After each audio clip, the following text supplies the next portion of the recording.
Good morning, everybody. Good morning. Come on in. Usually they introduce me, and I'm doing it myself today, so everybody come on in. I'm ready. Let's do this thing so you can get about this day. Hopefully the sun comes out and the rain goes away. Well, good morning. I am beyond excited to be here this morning. Some of you guys know me. Most of you do, but some of you don't. So for those of you who don't know who I am, I'm Jamie D'Agostino. My husband is Sal. He's phenomenal. He's great. But I'm a mom of 6 kids. That is controlled chaos. So nothing is ever perfect in my life, heads up. I'm a business owner here in Leesburg. I have 18 amazing women who work for me. We have a blast doing what we do. But in reality, I'm a chauffeur, I'm a professional chef, I'm a dishwasher, and the list goes on, right? I'm a maid, whatever else that is. And as you know, being a mom is like hard stuff, right? It's not simple. But especially for single moms. I think we have some single moms and actually some single dads here that get to play both roles. And for you guys, I want to give you some props. I was actually a single mom for 6 years. Now, I had a family who helped me out tremendously because without it, it would not have been doable. But the week before last, I got to be a single mom for just a week. My husband went out of town to the beach.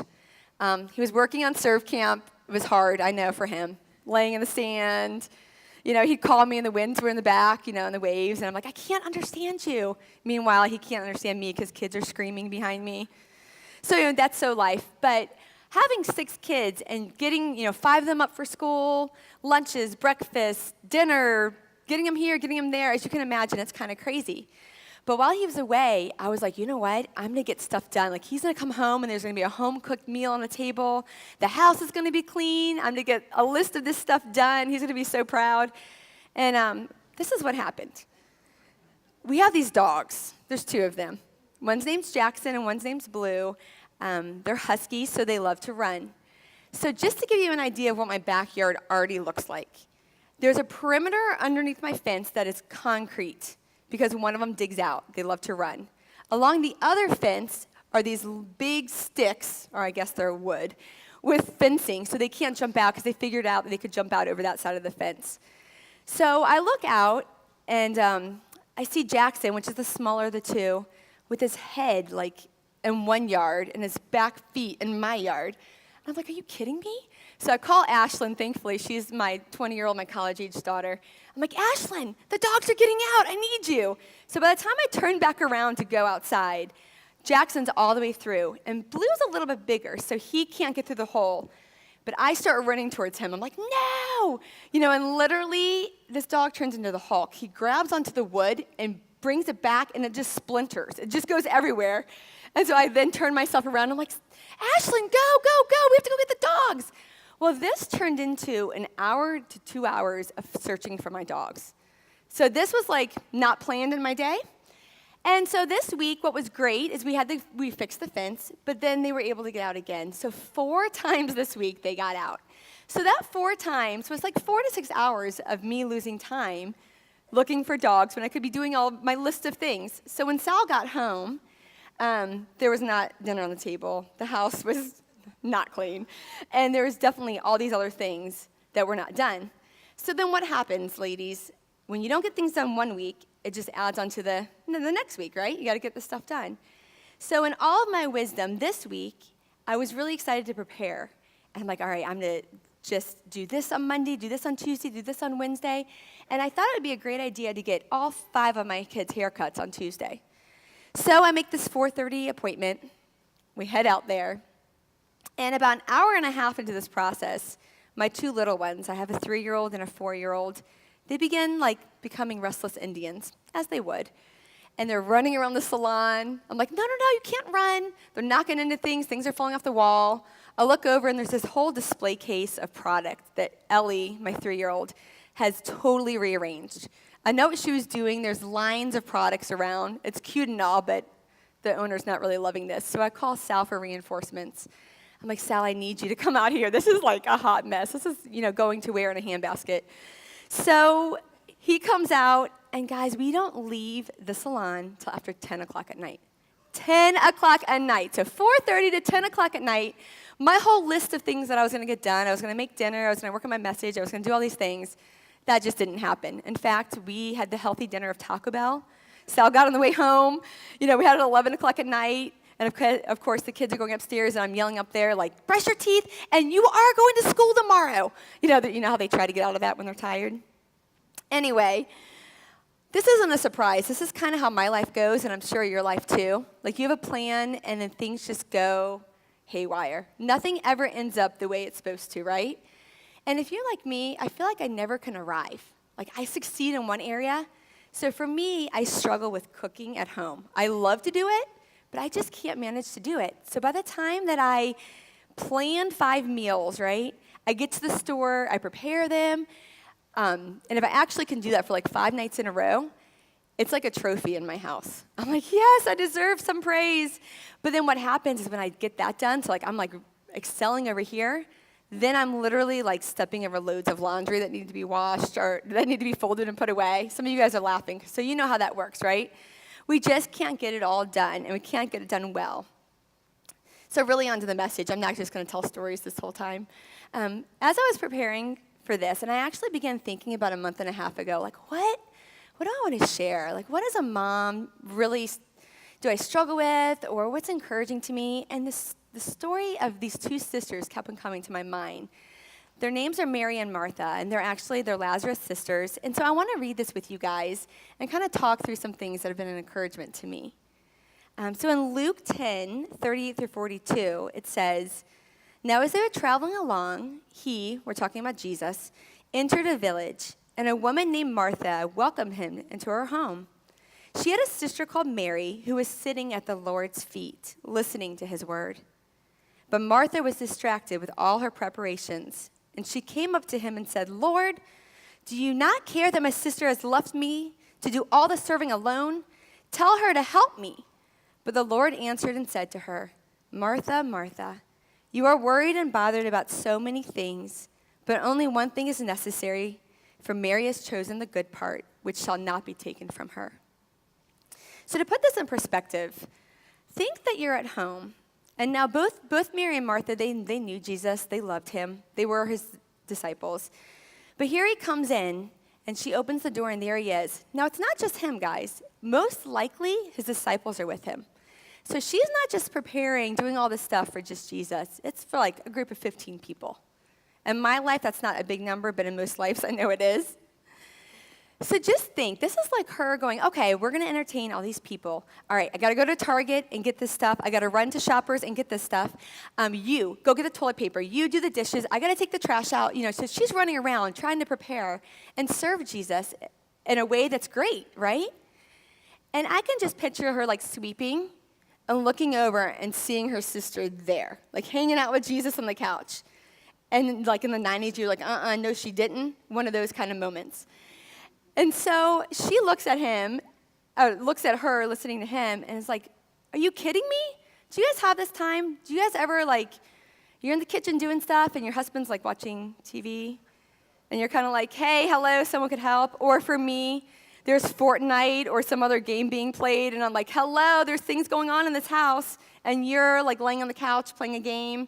And my favorite's when my kids see me, like, sweating, and they're like, "Hey, Mom, could you get me a..." I'm like, really? So that's kind of how I feel like Martha felt here. Well, why am I even sharing this? Because in Martha, I see a servant. She can't help herself. She loves to serve. It's who she is. And like moms, you guys are called and designed to be servants and to love. And it's not like a one-time thing. It's a repetitive thing. And Martha, I don't know even if Martha had children, but it's not just moms. We all can have full plates. We all can be really overwhelmed by life. We have work. We have sports in some cases. We have college. We have, personal relationships. There's so much to always be done, and it can be really, really full. So it wasn't just Martha. I really identify with Martha, but Jesus' response is really what stunned me. You guys, it took me aback. I can imagine her going up to Jesus, and she was pretty frank with him. He didn't respond to her with like, "What's your problem?" He didn't put her in her place. But instead, his response was kind and gentle. It was loving, and he was eager to listen. He was approachable, obviously, because otherwise she would never have done that. It's important for us to know that Jesus wasn't telling her the thing she was doing was wrong. So serving is not a bad thing. rushing around and trying to be a good hostess. That was a great thing. He didn't chastise her for any of that. Instead, he wanted her to see a need for priority and for rest, right? So that's why he pointed out her sister. Think with me this morning, moms. With everything you have to do on your list, how are you doing that? How well are you operating? If you're like me, I'm oftentimes only operating at like 10 to 20% of my capacity. Like I could do things so much better, but I'm really not. Martha was kind of like this. She was probably in that 10, 20, 30% range. She was always serving. She was running on fumes, giving, serving. And as a result, she was overwhelmed. She was tired. She lashed out. I know you guys never lash out at your husbands or kids or anybody else in your life, but she lashed out at Mary, and she even lashed out kind of at Jesus.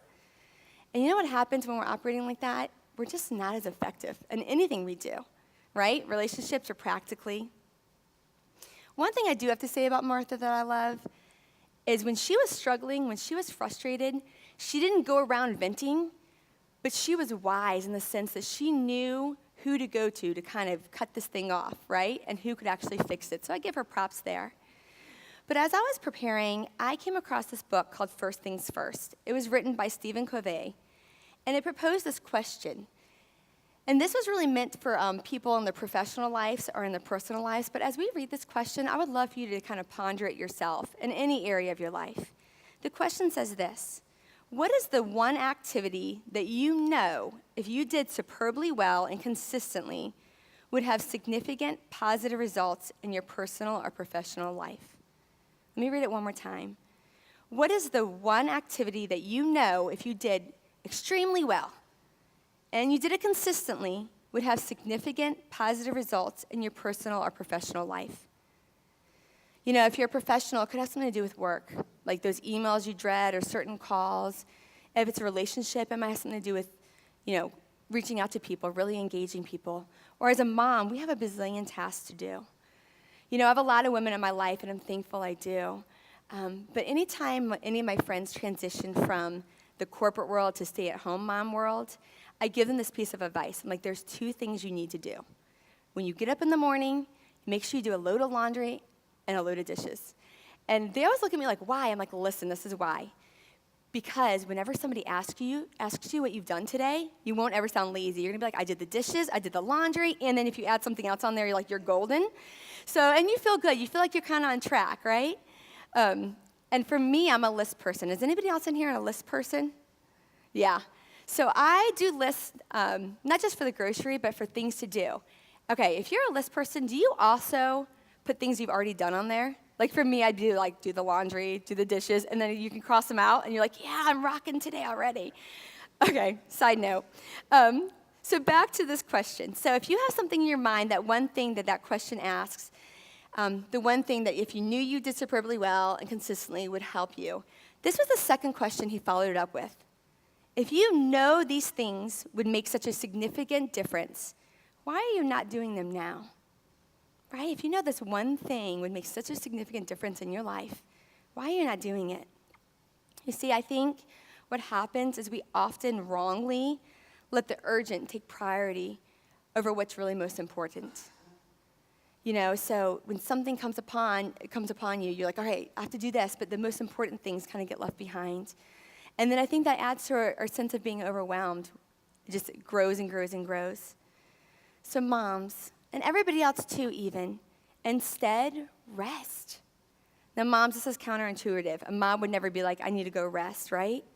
But the importance of rest for you is immeasurable. Don't you find that when you get away, even for a walk, or get your nails done, or even slip in a bath and lock the door so nobody comes in, that when you come out, you're calmer, that you're able to take things on. It's kind of like a reset button's been hit. Or heaven forbid, you actually get to get away for a night or two without your kids. Before you leave, you're running around, probably yelling at everybody, you go here, pack your bags, don't forget to do this, don't forget to do that. But by the time you get there that night, you're thinking of your kids and you're missing them and you're crying, their angelic faces, oh, their hair, I just miss the smell. We're weird as moms, I know. But anyway, it's refreshing. You come back refreshed. You're able to handle things better, right? In fact, I can't think of a better form of rest than to spend the time with the one who created you, the one who knows your needs, the one who can balance your thoughts, and who can help you rejuvenate you and help remind you what's priority. See, Mary understood this, and that's why she sat at Jesus' feet. Mary and Martha both loved Jesus very much, but the way that they loved him was two different things. Martha was serving physically. Mary was listening and spending time with him. So maybe you're going to ask, Jamie, like, what's that mean today? I can't really sit at Jesus' feet. What's that kind of like? How do I spend time with God and find rest in him and be rejuvenated with him? It's pretty simple. There's a couple things. One, you can talk to him. Look at how Martha talked to Jesus. She was pretty open. She was honest. She was authentic. She had a vulnerable heart. Guys, there's not a perfect way to do it, and there's not perfect words to say either. You just do. You just say what's on your mind. God loves to hear happy things. He loves to hear joyful things, but you know what? He loves to hear when your heart's broken, and he loves to help you with that. So you can talk to God. You can also listen to God. Like, is he going to speak to you in your room? I guess it's possible, but most likely you're not going to hear his thundering voice in your room. You're going to hear him through his word. So if you can spend time praying and spend time in his word, you will begin to feel the rest that he has for you. But women, I want to also give you one more sense. You know, we live in a society where women really aren't kind to one another. We take every opportunity we can to jab at someone's looks, appearance, show their shortcomings or whatever it may be. So I encourage you to find a group of women that are on the same path as you, that love Jesus like you do, but that they don't want to just give you their wisdom. They don't want to just give you their thoughts or from the book that they just read, but they want to give you God's thoughts for you, his principles for your life so that you can also have rest that way. A little short plug, if you're not in a group, you can come to my women's group. Just putting that out there. Guys, the truth is, when we come to Jesus, he gives us a full tank, and it allows you to operate at 70, 80, 90%. Now, just like me chasing after my dogs, it's going to take time from your day, right? It does take a little bit of time, but it is so worth it. It is so beyond worth it. You'll get fewer things done, but the truth is you'll have a higher impact and a higher efficiency. You'll be able to do things better and with more purpose versus doing things at only 10, 20, 30% and with way less effectiveness. Not only that, but if you guys are like me, I oftentimes struggle with joy. So I find that when I spend time with God, I have joy, I have patience, I have assurance, and it's awesome. So I wanted to share one last story with you guys. This happened a couple weeks ago just to see how authentic and imperfect I am. I woke up one morning, totally wrong side of the bed. My kids were a hot mess, barely got them to school on time. You know, I had clients. I had a couple weddings that week and a couple clients, and it just was overwhelming for me. And I got home, and then dinner wasn't ready, and I couldn't do dinner, and this whole thing. And I just lost it.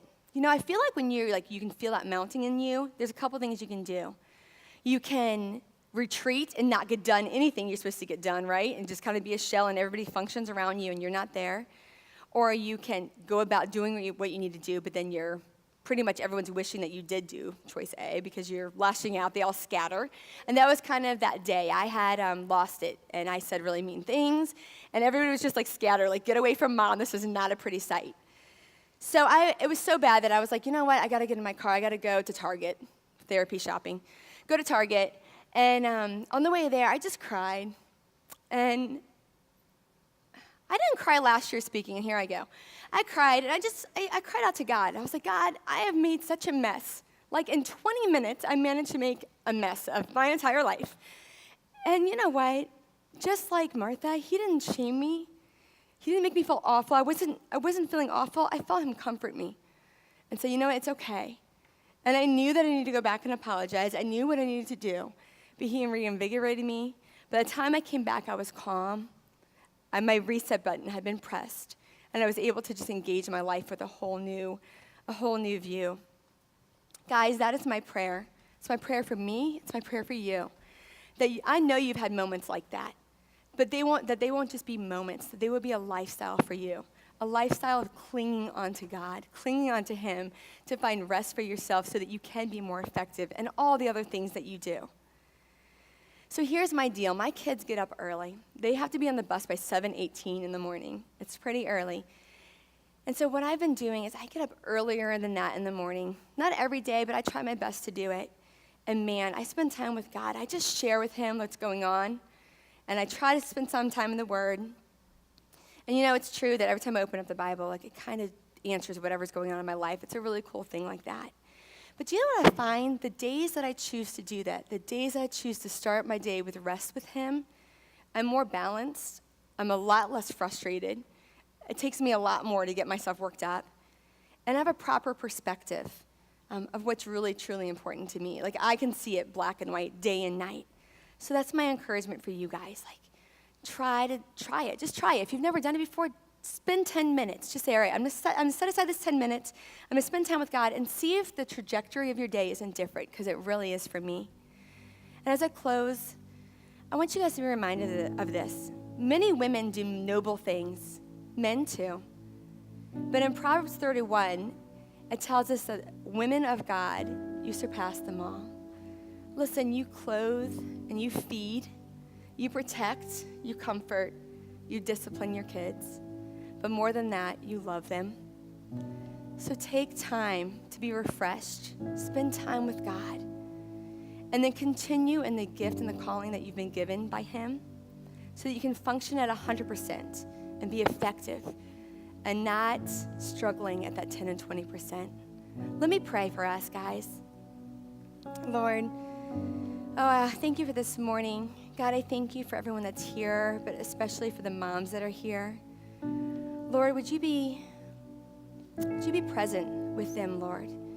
Would you remind them, God, throughout the day, whenever they kind of do lose control or they're feeling overwhelmed in life, that they can stop and find rest in you, God, by talking with you, by seeking your word. God, help the other women in their life to be sources of support and encouragement. God, thank you that you're a God that we can run to, that we can find refuge in, that we can find joy from, we can get peace in. Lord, we love you. Thank you. Amen.